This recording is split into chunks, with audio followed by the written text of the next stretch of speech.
Corona virus महामारी से निपटने के लिए देश में 3 मई तक लागू किए गए लॉकडाउन के बीच राहत की खबर आई है। दरअसल केंद्र सरकार ने अहम फैसला लेते हुए ग्रामीण इलाकों में मॉल्स को छोड़कर लगभग सभी दुकानों को खोलने की अनुमति दे दी है, जो राज्य में शॉप्स एंड एस्टैब्लिशमेंट एक्ट के तहत पंजीकृत हैं। इसमें मार्केट कॉम्प्लेक्स भी शामिल हैं, लेकिन सोशल डिस्टेंसिंग के मानकों का पालन करते हुए दुकानों में सिर्फ 50% स्टाफ ही काम कर सकेगा। इसके साथ ही शहरी इलाकों में आवासीय परिसर की दुकानों, स्टैंड अलोन की दुकानों, पड़ोस की दुकानों को खोलने की अनुमति भी मिल गई है।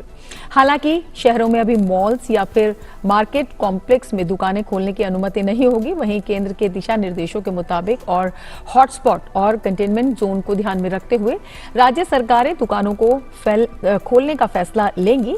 गौरतलब है कि लॉकडाउन की वजह से सभी तरह के प्रतिष्ठान बंद कर दिए गए थे। सिर्फ जरूरी सामान जैसे सब्जी, फल, दवाई और किराना की दुकानों को ही खोलने की इजाजत दी गई। प्रधानमंत्री नरेंद्र मोदी ने राष्ट्रीय पंचायती राज दिवस के मौके पर वीडियो कॉन्फ्रेंसिंग के जरिए देश भर की ग्राम पंचायतों के प्रतिनिधियों के साथ संवाद किया। पीएम मोदी ने इस कार्यक्रम में एकीकृत ई ग्राम स्वराज पोर्टल और मोबाइल ऐप की भी शुरुआत की। एकीकृत पोर्टल से ग्राम पंचायतों को अपनी विकास योजना तैयार करने और इसे लागू करने में मदद मिलेगी।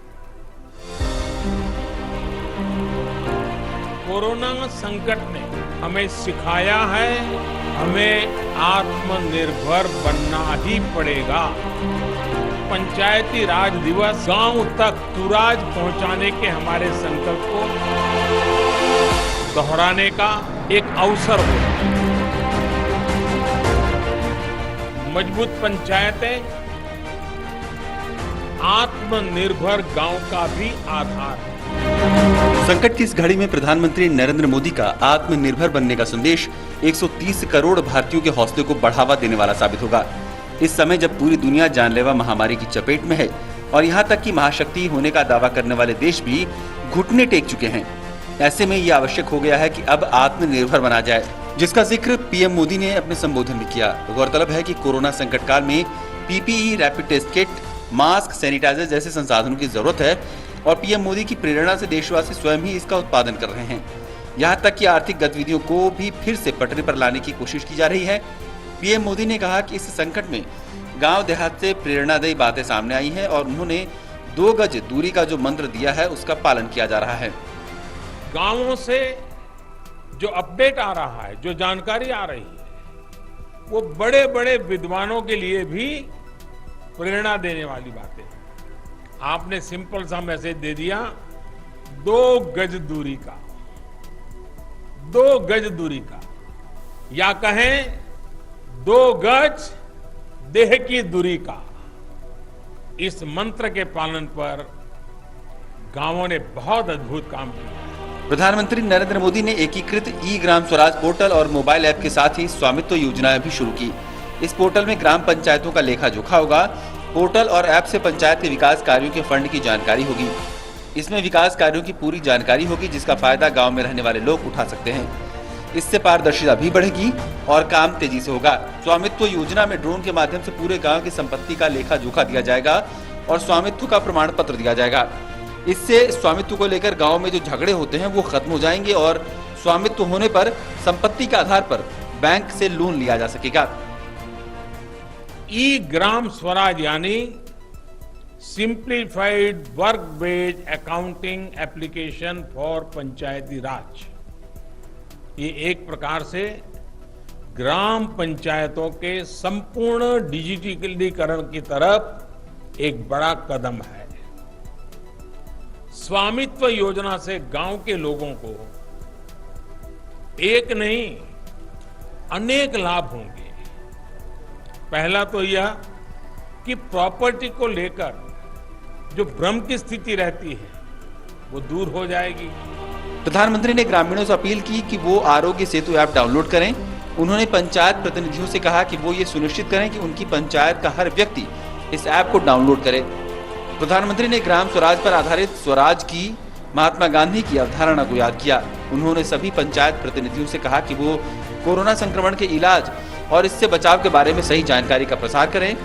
पीएम मोदी ने विश्वास व्यक्त किया कि सामूहिक कोशिशों से, अपनी एकजुटता से, अपनी संकल्प शक्ति से कोरोना को जरूर परास्त किया जाएगा। प्रधानमंत्री नरेंद्र मोदी ने अपने संबोधन में पंचायतों को कोविड-19 से बचने के कई उपाय भी सुझाए। पीएम ने ग्रामीणों को 2 गज दूरी का या कहें कि 2 गज देह की दूरी का मंत्र भी दिया। और कोरोना वायरस महामारी से निपटने के लिए देश में 3 मई तक लागू किए लॉकडाउन के बीच राहत की खबर आई है। दरअसल केंद्र सरकार ने अहम फैसला लेते हुए ग्रामीण इलाकों में मॉल्स को छोड़कर लगभग सभी दुकानों को खोलने की अनुमति दे दी है, जो राज्य में शॉप्स एंड एस्टेब्लिशमेंट एक्ट के तहत पंजीकृत है।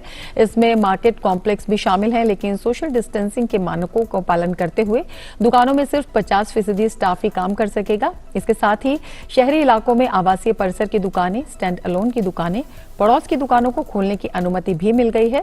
हालांकि शहरों में अभी मॉल्स या फिर मार्केट कॉम्प्लेक्स में दुकानें खोलने की अनुमति नहीं होगी। वहीं केंद्र के दिशा निर्देशों के मुताबिक और हॉटस्पॉट और कंटेनमेंट जोन को ध्यान में रखते हुए राज्य सरकारें दुकानों को खोलने का फैसला करेंगी। गौरतलब है कि लॉकडाउन की वजह से सभी तरह के प्रतिष्ठान बंद कर दिए गए थे। सिर्फ जरूरी सामान जैसे सब्जी, फल, दवाई और किराना की दुकानों को ही खोलने की इजाजत दी गई थी। कोरोना वायरस महामारी से जारी जंग के बीच जम्मू कश्मीर के डोडा जिले के गुंदाना जंगल से सेना ने एक अभियान के तहत आतंकी ठिकाना ध्वस्त कर हथियार और गोला बारूद बरामद किए। दरअसल सेना को सूचना मिली थी कि आतंकियों ने जंगल में हथियार छिपा रखे हैं। इस सूचना के आधार पर सेना द्वारा की गई कार्रवाई में 2 AK-47 rifle, 1 pistol, 3 grenade, 2 AK magazine और 580 गोलियां बरामद की गई। माना जा रहा है कि आतंकियों ने किसी वारदात को अंजाम देने के लिए हथियार छिपा रखे थे। समय रहते इनकी बरामदगी से उनके मंसूबों पर पानी फिर गया है।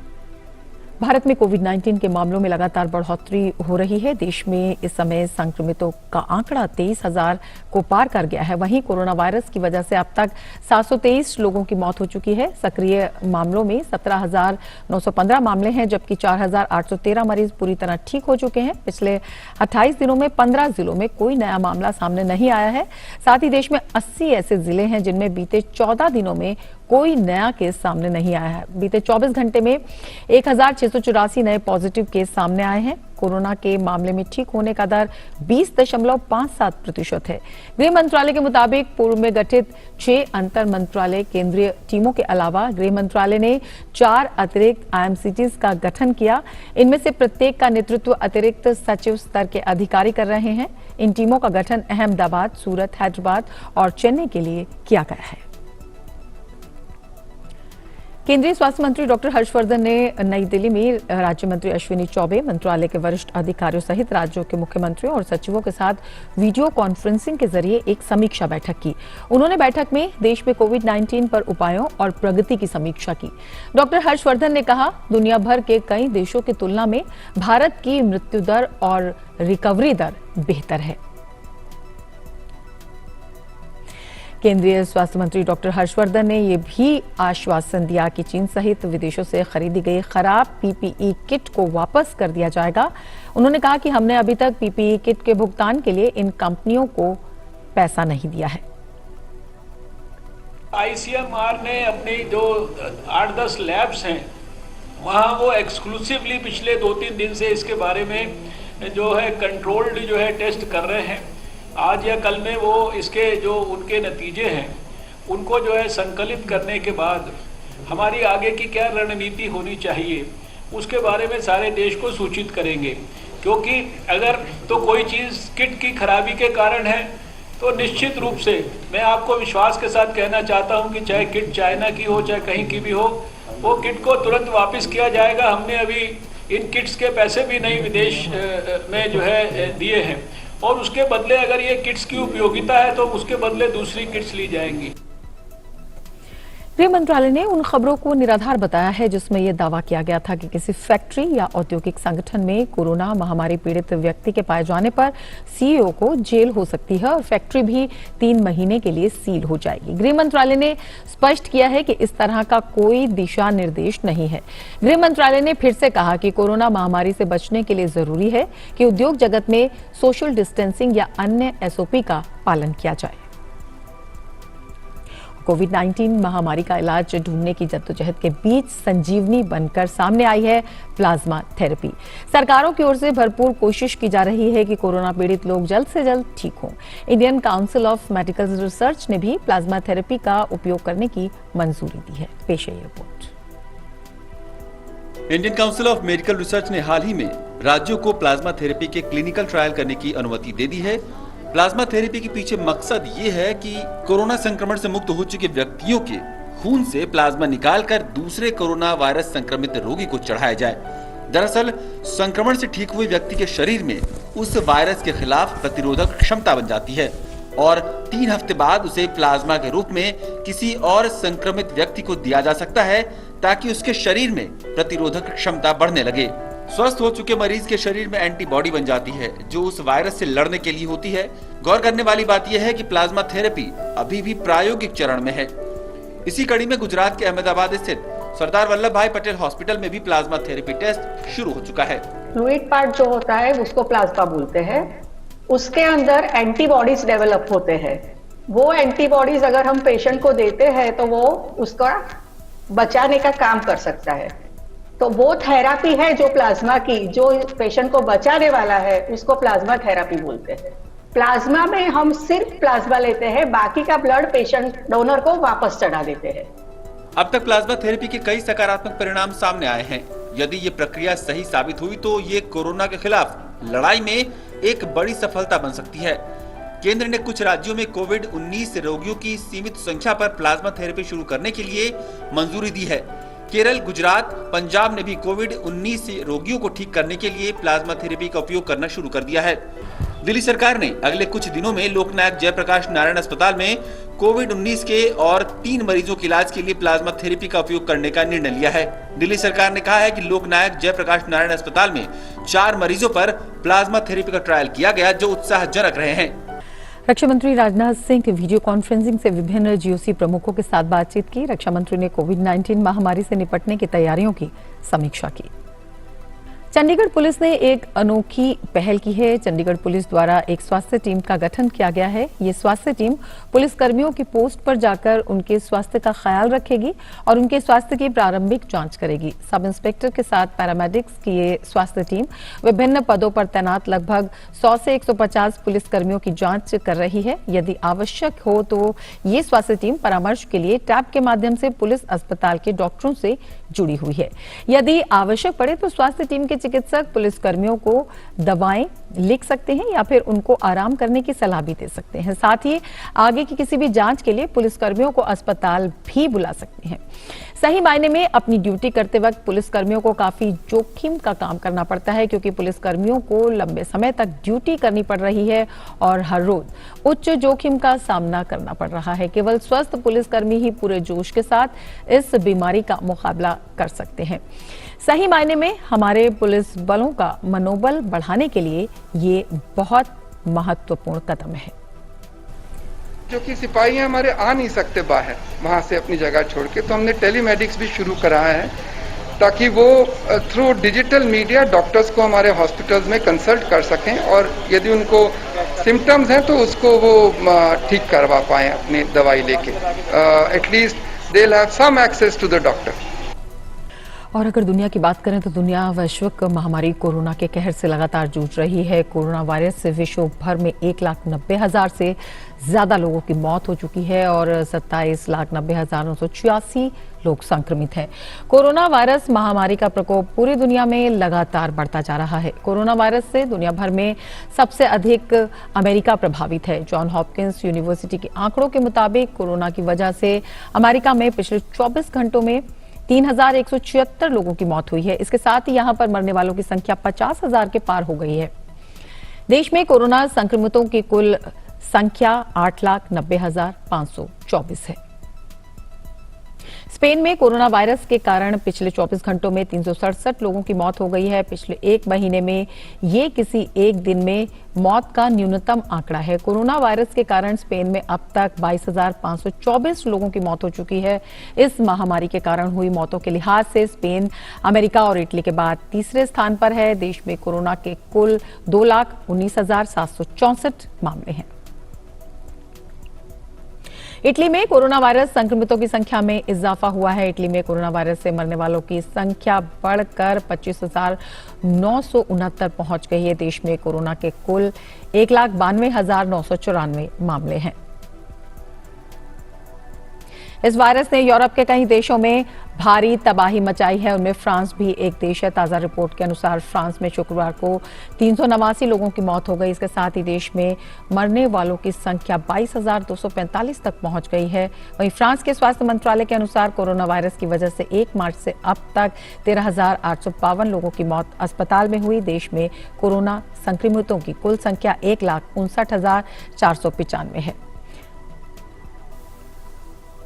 ब्रिटेन में भी शुक्रवार को अस्पतालों में 684 मरीजों की मौत होने के साथ कोरोना वायरस से मरने वालों की संख्या बढ़कर 19,506 हो गई है। देश में कोरोना के कुल मामले 1,44,635 हैं।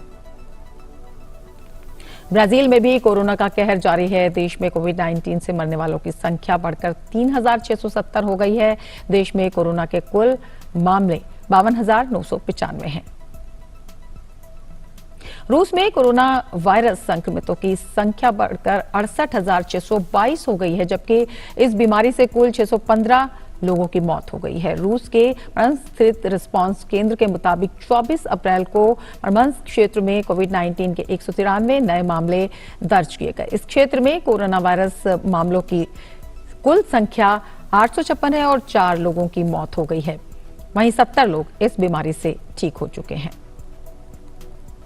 तुर्की में कोरोना संक्रमितों के 3,122 नए मामले सामने आने के साथ कुल संक्रमितों की संख्या बढ़कर 1,49,012 हो गई है। स्वास्थ्य मंत्री फहाटिन कोका ने शुक्रवार को बताया कि कोरोना के कुल 3,122 नए मामले सामने आए हैं, जबकि 109 नए लोगों की मौत हो गई है, जिससे देश में मरने वालों की संख्या 2,600 हो गई है।